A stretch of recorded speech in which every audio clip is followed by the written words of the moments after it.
Some residents in a Pasco County neighborhood are in shock over a violent crime police say involves two teenage boys. As Eric Waxler reports, that's what's really surprising is their alleged target. No. But anyway, many people choose to live in this Spring Hill subdivision for one reason. It's zoned for raising pigeons. Bob Berthoff breeds them, trains them, and races them, all from his backyard. We have some real fast races here because of the prevailing winds are usually on their tail. It goes way beyond a hobby for people like Bob. The birds are taken miles away, then released for a race back home.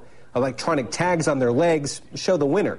Everywhere you look on this street, there are pigeon coops, and some people pay a lot of money for these birds, and their owners get very attached to them. Especially the good ones. You get attached to one that comes in first every week, for you. Power lines, cell phone towers, and hawks are normally the only things standing in the way of these birds living to race another day. Until this weekend.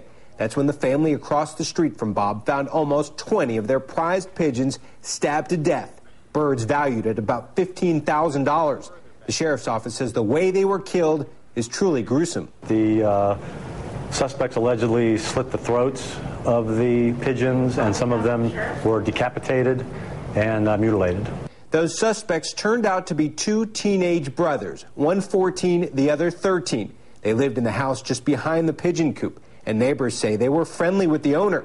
So much so, he was reluctant to call deputies when he first realized they might be responsible. Both boys were arrested and charged with burglary and cruelty to animals, which is a felony. One neighbor told me the boys were good kids, but no one can figure out why they allegedly killed those birds. Any motive that may have been? I don't know what motive you would have for animal cruelty. I can't understand that at all.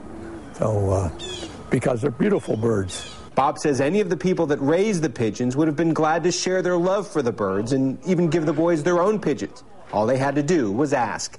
In Spring Hill, Eric Waxler, ABC Action News.